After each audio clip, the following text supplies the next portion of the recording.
Boa noite, você está no canal do YouTube do Professor Simvaldo.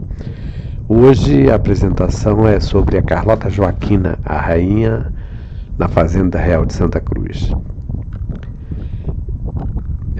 Não existem muitas informações sobre a presença da Carlota Joaquina em Santa Cruz. Aliás, é curioso porque com relação às mulheres existem poucas informações. Acredito, talvez não tenha tido interesse nenhum de nenhum historiador. Por exemplo, a Dona Maria I, que chega ao Brasil doente, né? Não, o Benedito Freitas, que é o historiador local, ele não faz nenhum registro sobre a presença dela aqui na Fazenda Santa Cruz, embora a fazenda, a partir de 1808, parece que julho e agosto, a família real chega ao Rio de Janeiro em março de 1808, então em julho e agosto provavelmente tenha sido a primeira vinda do Dom João, que ainda não era rei, ainda era príncipe regente. Então, não tem nenhuma informação sobre a presença de Dona Carlota em companhia dele. Então nós vamos ter aqui a família real permanecendo no Brasil de março de 1808 até o dia 26 de abril de 1821, quando o rei, já é rei, Dom João VI, né, é forçado a retornar a Portugal pelas cortes de Lisboa, porque no ano anterior, em 1820, havia sido votada a nova Constituição, com um texto liberal, e havia uma exigência de que Dom João retornasse para poder fazer o juramento. Isso vai acontecer, então, no dia 26 de abril de 1821. Então foram 13 anos de passagem que eles permaneceram aqui no Rio de Janeiro. Durante esses 13 anos, segundo o historiador Benedito Freitas, a Carlota Joaquina só teria vindo aqui, quer dizer, só há registro de uma vinda dela. Não é que ela não tenha vindo, é provável que possa ser que tenha vindo, mas não há registro, somente de uma delas. Exatamente nós vamos falar sobre isso. Quem conhece um pouquinho da história do Brasil, do Rio de Janeiro, né, e um pouquinho das biografias, sabe muito bem que a Carlota Joaquina, dentro da nossa historiografia, é um personagem muito controverso, né, porque a maior parte dos historiadores fala sobre uma mulher que foi perversa, que foi hostil ao governo, que não gostava do Rio de Janeiro, não gostava do Brasil, enfim, todos os títulos, ou quase todos os títulos negativos. Eu, de certa forma, eu discordo dessas colocações. Nós temos aí, eu acho que é preciso que faça uma leitura para saber por que a Carlota Joaquina foi tão maltratada pela historiografia durante tanto tempo. Felizmente já existem alguns historiadores que começam a buscar essas informações, mas nós vamos falar disso um pouco mais adiante. Aqui, na apresentação inicial, eu coloquei esse slide com a Carlota Joaquina, o retrato, né, da Carlota Joaquina aqui na parte inferior, na parte central, né, um dos retratos dela. São muitos retratos, centenas de retratos que são encontrados de diversas formas, né, porque como ela é uma rainha, então ela vai aparecer bastante.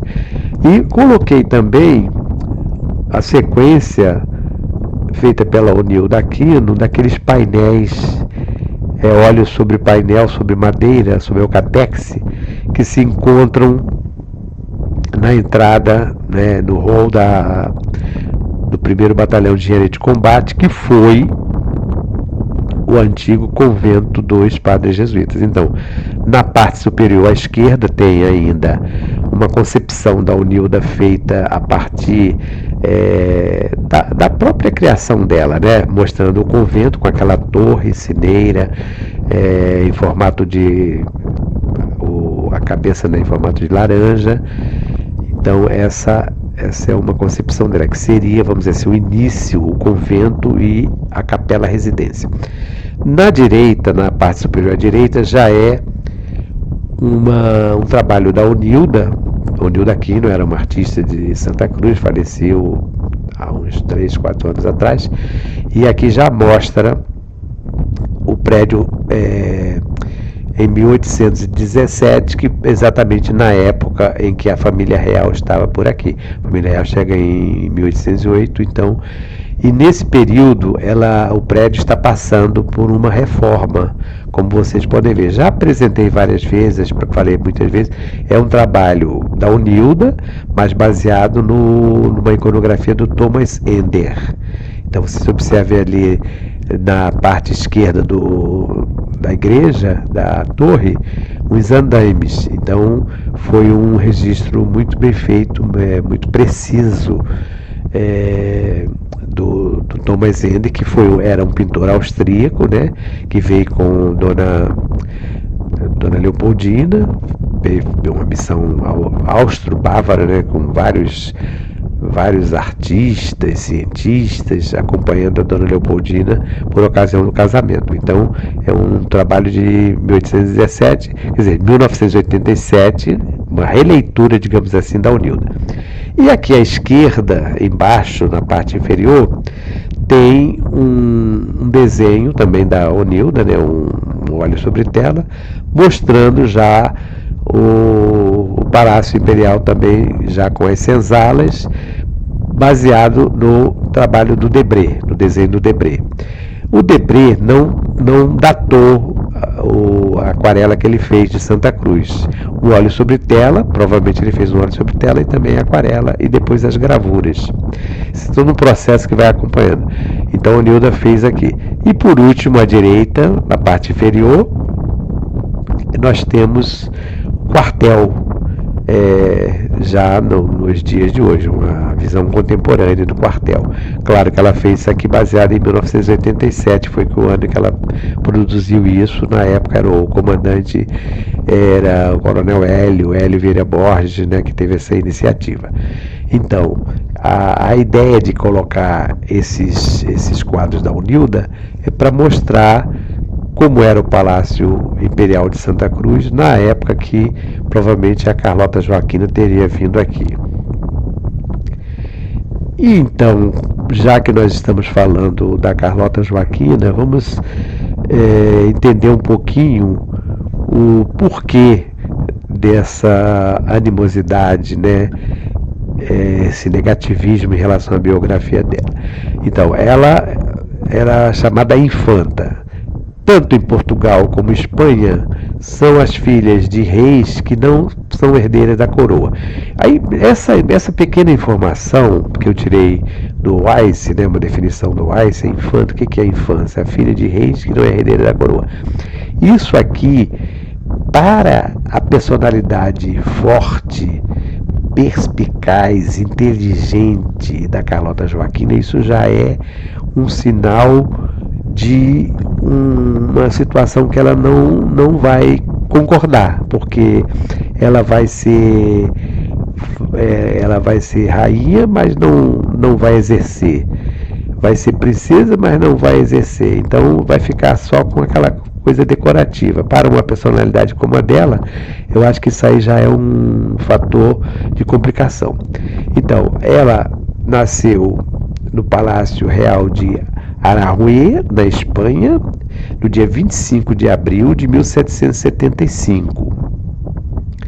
Era filha do rei Carlos IV e de Dona Maria Luísa de Parma.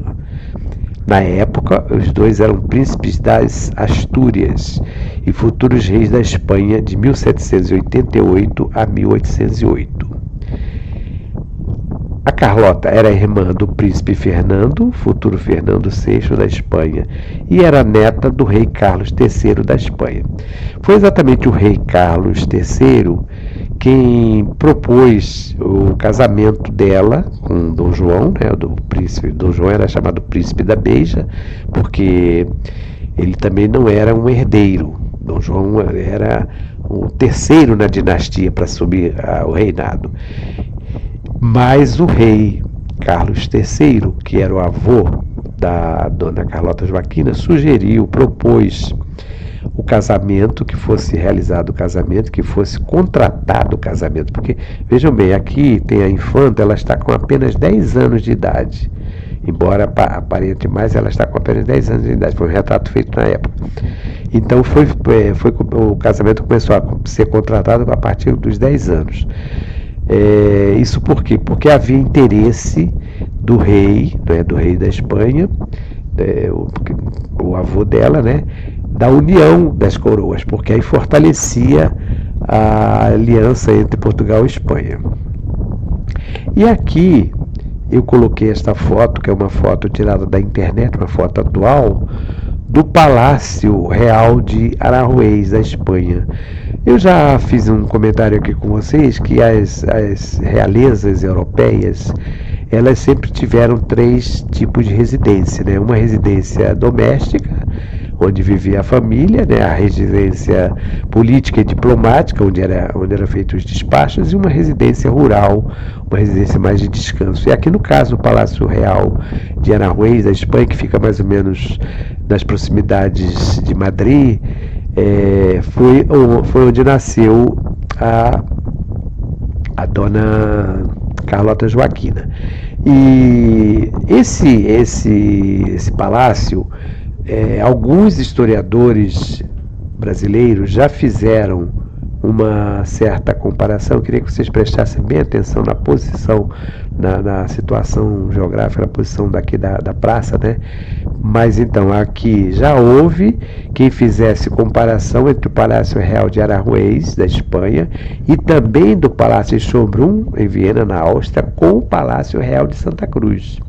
Inclusive, eu já fiz uma postagem aqui falando sobre a dona Leopoldina e as cartas, né, as cartas escritas pela imperatriz, dona Leopoldina. Inclusive, quando ela escreve as cartas, ela ainda não era imperatriz, ela era ainda princesa, porque Dom João ainda estava no Brasil, e Dom Pedro ainda não tinha proclamado a independência. E ela escreve algumas cartas para a irmã, a Luísa, Maria Luísa, e para o pai. E numa dessas cartas ela faz uma certa comparação de Santa Cruz com a sua terra. Então, essa comparação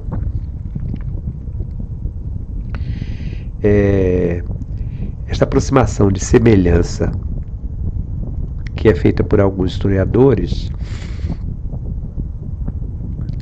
mostra aqui, a partir dessa observação que nós podemos ter do Palácio Real de Santa Cruz, num desenho aquarelado feito pelo Thomas Ender. Observem lá no fundo o Palácio Real, 1817, né? E a praça aqui na frente.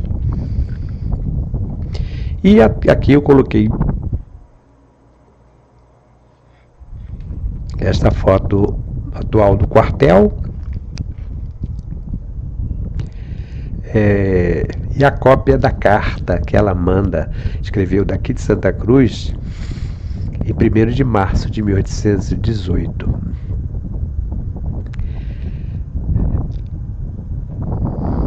Veja que ela aqui no meio, ela fala que já está em Santa Cruz há 8 dias. Em Santa Cruz, que se assemelha muito à minha amada pátria. Magníficas montanhas, florestas, planícies, circundando o nosso pequeno, mas lindo palácio. Vejam bem, é uma arquiduquesa, né? Imperatriz, futura imperatriz, que está fazendo uma referência ao Palácio Imperial de Santa Cruz. Por isso que eu acho interessante, importante, a gente estar fazendo sempre esta comparação, porque isso não foi uma coisa feita aleatória. Alguns historiadores, inclusive, escrevem na época isso no século XIX, né? Imaginando, prevendo que Santa Cruz poderia se tornar um grande sítio real. Só que isso, lamentavelmente, não aconteceu, como todos nós sabemos, né? E o casamento, em 1783, em nome da corte portuguesa, foi enviado à corte da Espanha o conde de Lourissal para pedir a mão da princesa Carlota Joaquina. Aqui tem um retrato de Dom João com Dona Carlota Joaquina, de autoria de Manuel Dias de Oliveira. E ao lado eu coloquei o brasão real já com a união das duas coroas. Do lado esquerdo, vocês podem observar que tem ali os brasõezinhos de Portugal, e do lado direito da Espanha. Então essa união, que foi uma união política, diplomática, ela não deu certo no lado conjugal, né? Como todos nós vamos saber daqui adiante. Mas foi uma união sugerida pelo avô, né, da Dona Carlota, né, no sentido de aproximação dos dois países. Então, como eu falei, não deu certo exatamente por causa do temperamento de Dona Carlota, bem diferente do temperamento da personalidade de Dom João, né, pelo que nós lemos na biografia. Só que quando falam da Dona Carlota Joaquina, falam sempre muito, carregando muito mais a pena pelo lado negativo. Então, com o casamento consumado aos 15 anos, o casal se mostrou aparentemente feliz e tiveram 9 filhos. Vejam bem, desses 9 filhos, existem muitas lendas, muitas fofocas que não teriam sido todos eles filhos de Dom João, né? Mas o que vale é o que está escrito no papel, né?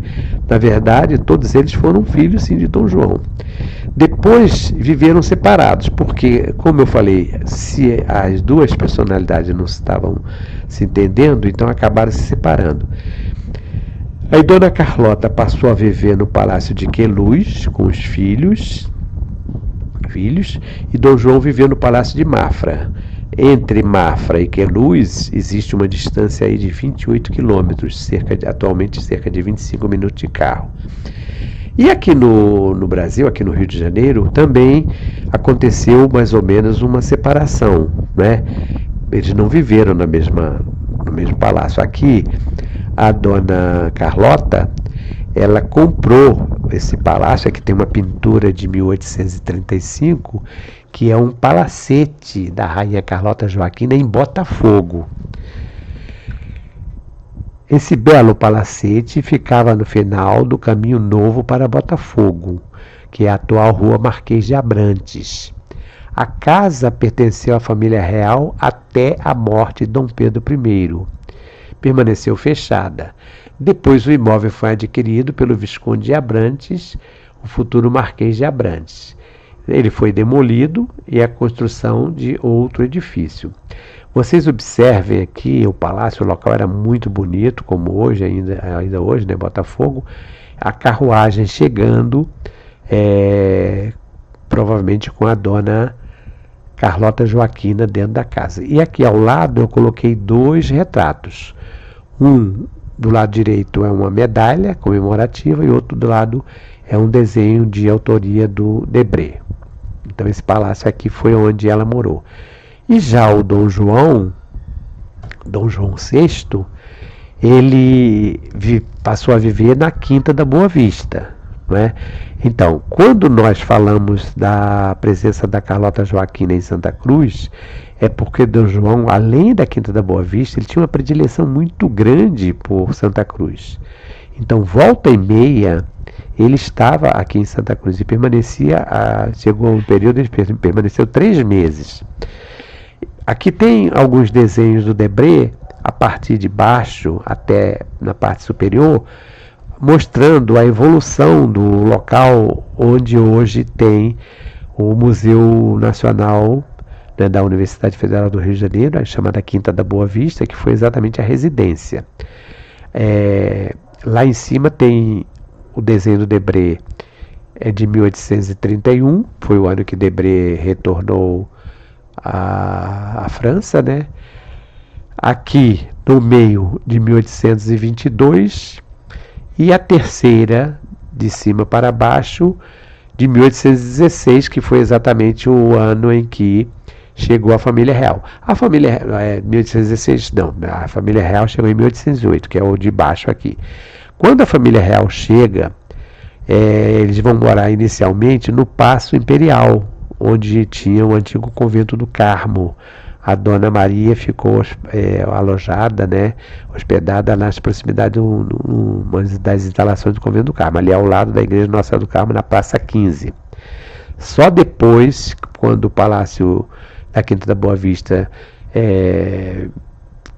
recebeu as reformas, na mesma época do Santa Cruz, né, é que Dom João foi morar para lá.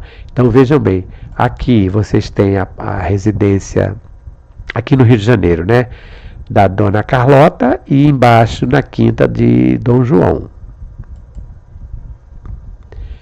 Essa questão da separação, ela realmente aconteceu, isso aí é inexorável, tá na história, né? Mas a questão da historiografia é que precisa ser revista. Aí nós temos hoje uma historiadora, Francisca Nogueira de Azevedo, que é autora do livro Carlota Joaquina na Corte do Brasil. Ela afirma que o movimento liberal e as transformações sociais e políticas do século XIX exigiram reinvenções do passado como forma de legitimar o presente que se queira construir. Isso é muito interessante para que nós possamos entender o porquê de tantas informações negativas sobre a Carlota Joaquina. A Carlota Joaquina, rainha portuguesa, que nunca perdeu sua identidade espanhola, foi contra a vinda da família real ao Brasil. Isso já é um ponto. Mas ela foi contra porque a personalidade dela era muito forte, ela não aceitava aquela dominação do Bonaparte, né? E declarou seu regozijo com a volta a Portugal.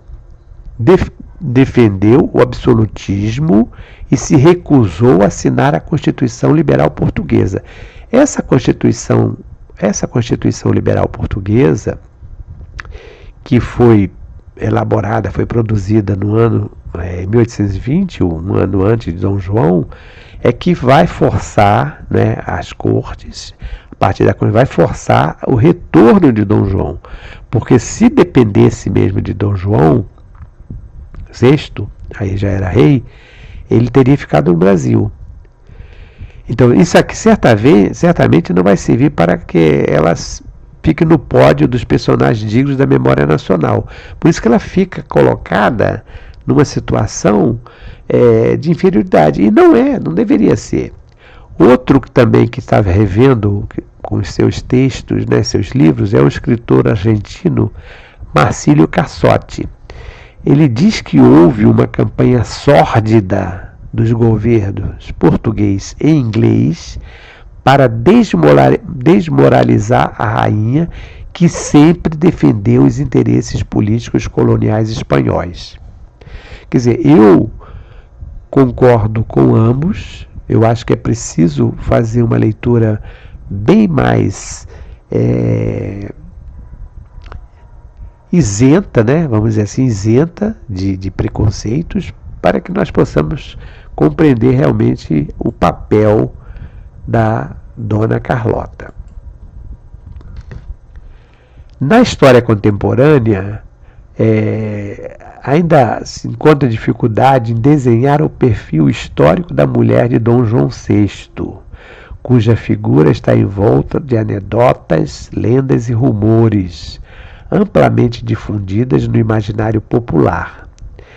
Assim como sua mãe, a intrigante rainha Maria Luísa da Espanha, e demais rainhas do período em que Carlota Joaquina estava inserida no contexto de desprestígio das tradicionais monarquias absolutistas. A rainha portuguesa sofreu uma série de difamações que eram usadas como arma política. Vejam bem, isso é preciso compreender bem isso aqui. Sua figura, no caso da Carlota, né, é associada a de uma mulher perversa e promíscua.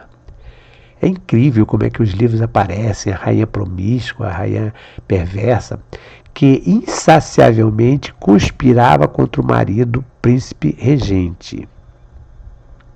A simples menção deste nome traz à imaginação um cortejo de caprichos dissolutos e de intrigas políticas. Um dos maiores, se não o maior estorvo da vida de Dom João. Vejam bem, isso aqui já é uma frase preconceituosa, nada mais, nada menos de quem? Do Manuel de Oliveira Lima, que foi quem escreveu a biografia de Dom João. Ele diz, um dos maiores, se não o maior estorvo da vida de Dom João. Tá? Vejam bem. Enquanto o cronista carioca Luiz Edmundo destaca que, na corte de Lisboa, a mulher de Dom João lembrava uma gata eternamente no cio. Olha que coisa preconceituosa. Uma gata eternamente no cio, ao procurar seus amantes. Tudo lhe servia, tudo desde que tivesse a forma aproximada de um homem. Então, são ambas as frases, muitas outras, são frases extremamente preconceituosas. Quer dizer, não se vê, poucas pessoas falam da inteligência dela, fala da preocupação dela, da aproximação com os países latino-americanos, fala, por exemplo, escreve sobre o tratamento que ela dava aos filhos, o tratamento materno, que ela também era uma pessoa muito generosa, fazia doações, enfim, tem esse outro aspecto positivo, né? Recentemente, historiadores têm argumentado que a sua nacionalidade espanhola e envolvimento político numa época em que esse não era o papel usual de uma mulher, bem como o fato de a esposa de Dom João pouco apreciar tanto a corte lusa como a posterior brasileira, poderiam explicar o rancor e o desprezo que a história sente pela personagem. As biografias publicadas, Carlota Joaquina, Rainha Intrigante, de Marco Scheck e Carlota Joaquina, a Rainha Devassa, 1968, de João Felício dos Santos, bem como o filme satírico Carlota Joaquina, Princesa do Brasil, em 1995, de Carla Camurati, reforçam essa imagem negativa de Carlota Joaquina. É lamentável, né? O filme da Carla Camurati eu gostei muito, é muito bem produzido, mas com certeza contribui para depreciar ainda mais a personalidade da Carlota Joaquina, que tenho absoluta certeza, não era bem assim. Eu acho que precisa conhecer melhor. Agora, quando foi realmente que a Carlota Joaquina veio para Santa Cruz? Porque o objetivo nosso aqui é exatamente falar de Santa Cruz. Esse preâmbulo, digamos assim, falando um pouquinho da biografia, para que nós possamos entender exatamente, né, o porquê desse lado, esse lado tão manchado, tão negativo da biografia. Aqui tem um retrato da Carlota Joaquina, feita por Manuel Antônio de Castro, de 1827. Ela realmente não fazia uma estampa muito bonita. Mas o que é o belo? O que é o feio, né, diante disso? Outra coisa também, esse aspecto negativo da biografia, é que muitos historiadores procuram dizer que ela era uma mulher perversa, má, inclusive dando a responsabilidade para ela de alguns assassinatos aqui, né? Mas isso aí já são coisas que inclusive não tem comprovação total, a partir inclusive de processos. Então, quando foi que ela chegou a Santa Cruz? Durante o período de 13 anos passados no Rio de Janeiro, de março de 1808 a abril de 1821, quando o rei Dom João foi obrigado a voltar para Portugal, foi exatamente quando eu falei, por causa da Constituição, que ele tinha que botar, né, que teria que jurar, fazer um juramento. Foram raríssimas as vezes que a rainha Dona Carlota Joaquina veio a Santa Cruz.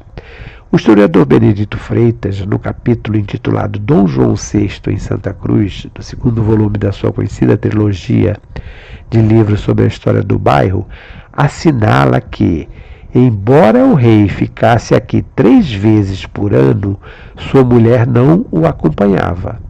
Aqui eu estou citando Freitas, o Benedito, na História de Santa Cruz, volume 2, página 57, Rio de Janeiro, 1987. Quando Dom João aqui esteve retido no leito com uma antiga erisipela gravada, a rainha veio visitá-lo na sua caleche ricamente adornada, que tanta sensação causou na corte e maravilhou os habitantes da fazenda, durante o tempo em que entre nós esteve. Então isso aqui, o Benedito Freitas está narrando como se tivesse presenciado, né? Então, claro, a rainha chega, né? As pessoas vão... alguns historiadores dizem que para o povo ela fazia uma boa representação. Transitando pela cidade, causava tanto barulho que poderia afirmar-se com muito acerto quem a conduzia. Quando veio em tão deslumbrante transporte, sua entrada foi anunciada estrepitosamente, tendo à frente do cortejo real 2 batedores seguidos de um piquete de cavalaria com bandeirolas nas lanças, dando-lhe espetacular guarda de honra, tal a bizarria que o colorido dos uniformes emprestava ao curioso conjunto. Pouco se tem a registrar sobre a sua permanência em Santa Cruz, nessa visita que, por força das circunstâncias, fora ela obrigada a cumprir. Freitas, Benedito, obra citada anteriormente, né, que é o segundo volume, página 59. Quais seriam as forças das circunstâncias? Exatamente a doença, né? E uma outra questão, essa erisipela, ela é realçada aqui no caso do Rio de Janeiro, no caso de Santa Cruz especificamente, por um episódio que é narrado por alguns historiadores como José Vieira Fazenda, o Noronha Santo, outros historiadores mais antigos também, o padre Perereca, lá do século XIX, que diz que quando Dom João, numa dessas vindas a Santa Cruz, ele gostava muito de caçar e andar pelo mato. Enfim, Dom João, quando chegava em Santa Cruz, depois eu estarei fazendo algumas postagens sobre a presença de Dom João em Santa Cruz, e ele ficava aqui à vontade, né? E numa dessas passagens aí pela fazenda, pelos campos, ele foi picado por um carrapato. Eu não sei se vocês já tiveram o dissabor, né? A infelicidade de ser picado por um carrapato, mas é uma coisa horrível. O bichinho entra na pele da gente e é um problema seríssimo para tirar. E dizem que Dom João não era lá muito, isso aí também são lendas, né? Não era lá muito chegado à questão da higiene pessoal. E que ele teria tentado retirar o bicho, o carrapato, né?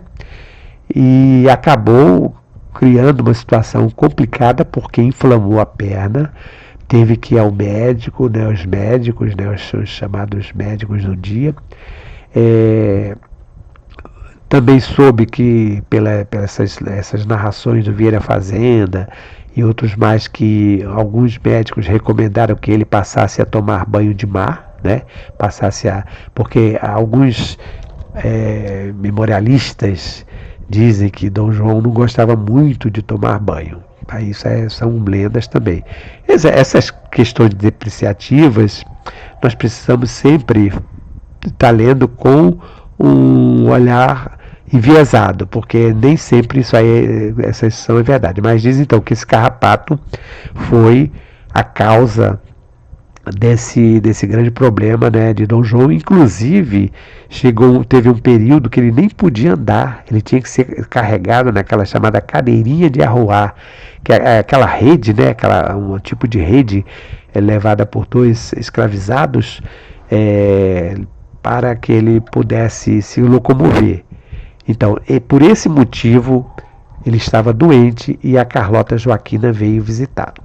Uma outra questão: estas cartas, muitas das cartas escritas tanto por Dona Carlota para Dom João, como Dom João para Dona Carlota, elas mostram um texto completamente diferente desse tipo de relacionamento que é relatado de uma forma geral pelos historiadores. Ou seja, um tipo de relacionamento beligerante, belicoso, de dois rivais. A Carlota Joaquina sempre tratando Dom João de meu amor, meu querido, e Dom João da mesma coisa.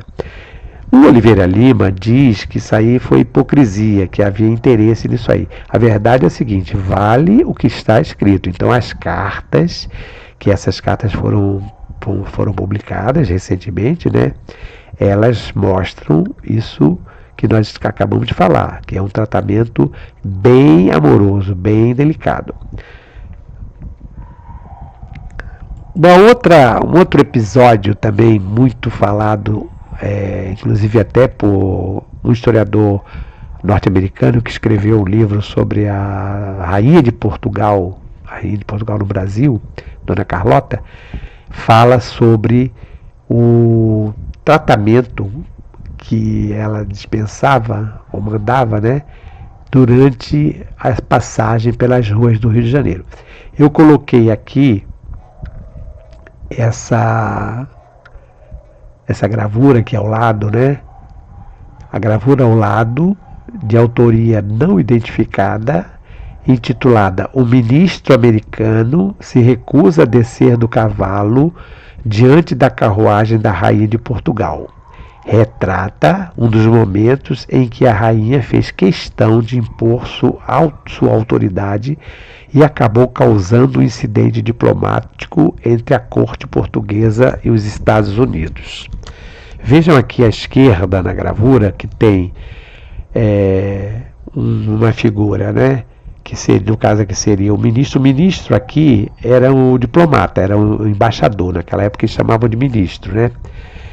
Que quando ele foi abordado, ele já estava com as suas pistolas e ameaçou os soldados. Isso aqui criou uma situação muito complicada para o próprio governo português, mas, segundo Oliveira Lima, Dom João, sempre tentando contemporizar, determinou que os militares fossem procurar o embaixador, fossem procurar o ministro, para pedir desculpas. E segundo Oliveira Lima, isso acabou num jantar sendo oferecido de cortesia, sendo oferecido pelo ministro aos militares. Mas aqui vocês têm a carruagem, citada pelo Benedito Freitas, né?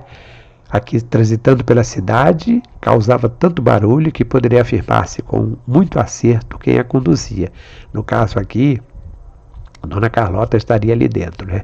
Então a mesma carruagem, provavelmente, né, que teria vindo para Santa Cruz. Então fica aqui essa pequena contribuição sobre a presença da Carlota Joaquina, sem muitos detalhes, porque exatamente não tem tantos registros. Aliás, não tem registro também muito detalhado sobre a presença da Dona Teresa Cristina, nem da Dona Amélia de Leuchtenberg, um pouquinho sobre a Princesa Isabel, mais um pouco sobre a Dona Leopoldina e nada sobre Dona Maria I, quem mais? Dona Amélia, enfim, as mulheres, no caso aqui de Santa Cruz, somente a Dona Leopoldina é que tem mais registros da presença dela em Santa Cruz. As outras, quase nada. Então, fica aqui a minha contribuição. Existe para quem se interessa pela biografia, existem muitos livros sobre a biografia da rainha, né? Sendo que eu recomendo que procure ler essa versão, essa historiografia contemporânea, para evitar que continue havendo esse tipo de preconceito, né, generalizado contra tudo relacionado com a dona Carlota Joaquina. Um abraço a todos, uma boa noite e até uma próxima oportunidade. Professor Sivaldo, canal do YouTube.